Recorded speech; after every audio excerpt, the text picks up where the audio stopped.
అండి, welcome to అమ్మమ్మ వంటింటి రుచులండి. నేను చేయబోయే స్పెషల్ ఏంటంటే చికెన్ పలావ్ అండి. ఇది మా అమ్మమ్మల దగ్గర నుంచి వచ్చిందేనండి. నేను కారం లేకుండా ఆ పలావ్ని ఎలా చేయాలి ఏంటన్నది చేసి చూపిస్తానండి. నా వీడియోని మాత్రం మీరు కట్ చేయకుండా మధ్యలో మధ్యలో టిప్స్ చెప్తానండి. ఆ టిప్స్ కూడా ఫాలో అవ్వండి. ఇక వంటింట్లోకి వెళ్ళిపోదాం. ఫాలో అవ్వండి. తీసుకుందామండి. ఇదిగోండి ఒక గిన్నె పెట్టుకుంటున్నానండి. నెయ్యి అండి, నేను నెయ్యితోనే చేస్తున్నానండి. ఇదిగోండి 2 స్పూన్లు వేస్తున్నానండి నెయ్యి. ఇది బిర్యానీ ఆకండి. ఇదిగోండి ఇవన్నీ లవంగాయలు, యాలక్కాయలు, దాల్చిన చెక్క, అనాస పువ్వు అన్నీనండి. పలావ్కి వేసే దినుసులండి ఇవన్నీ. ఇదిగోండి అలా వేసుకుని ఇదిగోండి ఇలా వేగనివ్వండి. ఆ పచ్చి వాసన పోయే వరకు ఇలా వేయించుకోండి. అది వేగాక ఒక 5-6 పచ్చిమిరకాయలు మాత్రం ఇలా వేసుకోండి. పచ్చిమిరకాయలండి మీరు మాత్రం ఇలా పచ్చిమిరకాయని ఒక్కొక్క కాయని 2 చీలికల్లాగా చేసుకుని వేసుకోండి. మరీ నజ్జు అవ్వకుండా చాలా బాగుంటుందండి పలావ్లోకి. ఇప్పుడు ఒక పెద్ద సైజు ఉల్లిపాయ తీసుకున్నానండి. ఆ ఉల్లిపాయని ఇలా చీలికల్లాగా చేసుకుని వేసుకోండి. ఉల్లిపాయలు కూడా పచ్చిమిరకాయలు అన్నీ వేగిన తర్వాత అండి 1 స్పూన్కి అల్లం వెల్లిపాయ పేస్ట్ వేస్తున్నానండి. దీన్ని కూడా కొంచెం పచ్చి వాసన పోయే వరకు వేయించుకోవాలండి. దీన్ని ఇలా దీనిలోనే 2 స్పూన్లకి సాల్ట్ వేస్తున్నానండి. అదిగోండి సైజు అండి టమాటా బాగా పండుకాయ తీసుకోండి. ఇదిగోండి ఇలా వేసేసి అన్నీ మగ్గే వరకు ఇదిగోండి ఇలా తిప్పేసుకోండి.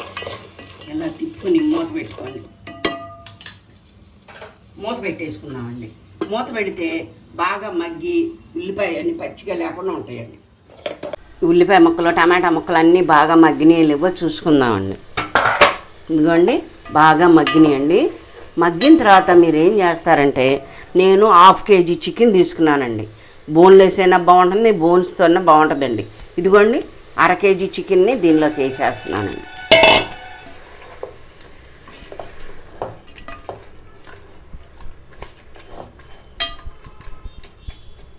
దీన్నండి మీరు ఒక 5 నిమిషాలు చికెన్ మాత్రం ఎన్నిగర కానీ నిమ్మకాయ రసం కానీ పోసి కడుక్కుంటేనండి నీసు వాసన లేకుండా మంచి స్మెల్ వచ్చి చికెన్ కూడా బాగుంటుందండి మీరు తినడానికి. అందుకే నేను అలా కడిగి వేసానండి. దీన్ని మాత్రం 5 నిమిషాల నుండి 10 నిమిషాల వరకు మగ్గనివ్వండి. సగం ఉడుకుతుందండి చికెను. అప్పుడు తత్మా ప్రొసీజర్ నేను చూపిస్తానండి మీకు. మూత ఇలా పెట్టేసుకోండి. ఏమవుతుందంటే చికెన్లోంచి నీరు వస్తుందండి. అదంతా మగ్గాక 5 నిమిషాల నుండి 10 నిమిషాల వరకు మగ్గనివ్వండి. సగం బాయిల్ అయినట్టు అవుతుందండి చికెన్ని. అప్పుడు తర్వాత చెప్తానండి మీకు అన్నీ. చికెను ఉడికిందో లేదో చూసుకుందామండి. ఈ చికెను ఆ నీరుతో హాఫ్ బాయిల్ అయినట్టు లెక్కండి. ఇప్పుడు దీనిలోకి నేను బాస్మతి రైస్ తీసుకున్నానండి. వీటిని 2 సార్లు బాగా కడుక్కుని 1 గంట ముందు నానబెట్టుకుని ఇలా ఉంచుకోండి. ఉంచితే ఏమవుతుందంటే అండి అన్నం కూడా చాలా బాగుంటుందండి, పొడి పొడిలాడుతూ ఉంటుందండి. ఇదిగోండి ఈ రైస్ని ఇప్పుడు ఈ చికెన్లోకి వేసేద్దామండి. తినండి.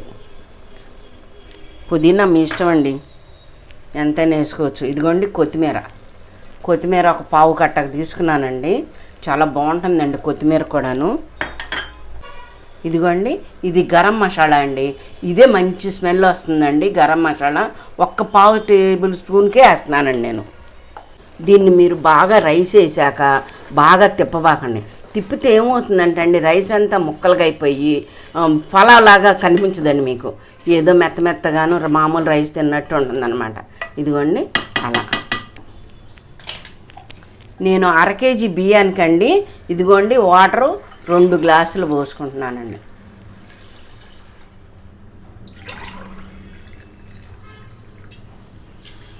చాలండి.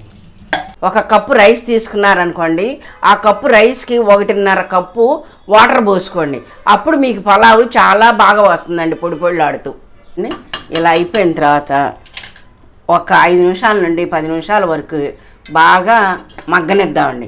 అప్పుడు సగం ఉడికింది కదండి చికెను, ఈ రైసు ఈ వాటర్తో పాటు బాగా బాయిల్ అయిపోద్దండి. దీన్ని ఇప్పుడు మనం కరెంట్ కుక్కర్ మీద పెట్టుకుందామండి. కావాలంటే కరెంట్ కుక్కర్ అనే కాదండి, మీరు మామూలుగా కుక్కర్లు ఉంటాయి కదండి, రైస్ కుక్కర్లో దానిలో కూడా పెట్టుకుని 2 నుంచి 3 విజిల్స్ రానివ్వండి. వచ్చాక సిమ్లో పెట్టుకుని ఒక 4 నిమిషాలు మాత్రం మగ్గనివ్వండి. మగ్గితేనే అప్పుడు తడి లేకుండా చాలా పొడి పొడిలాడుతూ చాలా బాగుంటుందండి. మామూలు కుక్కర్లో కూడా చేసుకోవచ్చండి. నేనేదో కరెంట్ కుక్కర్లో చేస్తున్నానండి కావాలని. చికెన్ పలావ్ రెడీ అయిపోయిందో లేదో చూసుకుందామండి. మూత తీసి, అబ్బా మూత తీయగానే ఎంత మంచి స్మెల్ వస్తుందానండి. చూసారా ఎంత కలర్గా, ఎంత బాగుందో, గ్రీన్గా వైట్గాను. సర్వింగ్ ప్లేట్లో తీసేసుకుందామండి.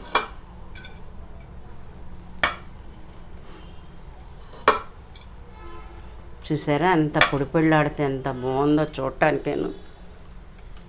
మీరు ఎప్పుడన్నా సరే నేను చేసినట్టుగానే మీరు కూడా ఇంట్లో చేసుకోండి. ఇది ఎప్పటి నుంచో మా అమ్మమ్మల దగ్గర నుంచి వచ్చిన పలావ్ అండి ఇది. ఇప్పుడుదే ఉందండి, అన్ని కలర్స్ వేసి చేసి కలర్ఫుల్గా కనిపించడానికి అలా చేస్తారండి. ఇదిగోండి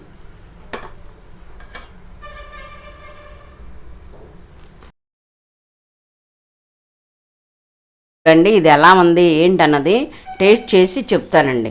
మేము ఇప్పటి నుంచో టేస్ట్ చేసేది అనుకోండి, మీకు కూడా చూపించాలి కదండి, అందుకే టేస్ట్ చేసి చెప్తానండి.